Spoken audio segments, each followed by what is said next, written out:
All right, last week, Robert told us that Nick Chubb is a unicorn. We were waiting for when he was going to get activated, and now the unicorn is able to play, but he just lost the number one receiver on his team in Amari Cooper. But Jerome Ford's also out, so we got an opportunity here for Chubb to maybe get a heavy workload. It's a great matchup against Cincinnati. So, Robert, do you think they're going to ease him back into a heavy workload, or are they going to just give him all the opportunities to be Nick Chubb again, and we'll see the unicorn that you talked about?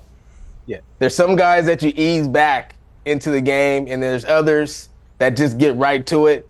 Nick Chubb is going to get right to it, all right, in this situation. Wide receiver, number one wide receiver is gone. Amari Cooper's in Buffalo now. All right, they're going to be leaning on him pretty heavily against this matchup against the Cincinnati Bengals. So I'd expect Nick Chubb to get the ball a lot.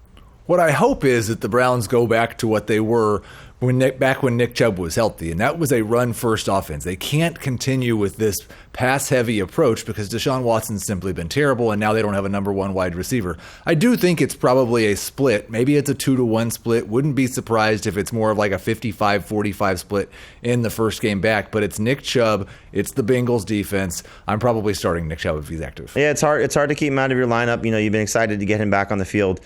Who's the split with, though? Is it Pierre Strong? Is it Deontay Foreman? Who do you think it's going to be? I'm going to guess that it's Pierre Strong for the most part. Wouldn't be surprised if all three backs play. And Ford is dealing with a hamstring injury, so just keep that in mind. But yes, Nick Chubb hopefully is going to be ready to go. He had a story in the Players Tribune where he's doing this for Cleveland. They definitely need him, but the offensive line has been a disaster as well. So just keep that in mind also with how Chubb should perform. So just keep your expectations in check, but should have an opportunity here to be really good against a Bengals defense that has been bad against running backs all season long.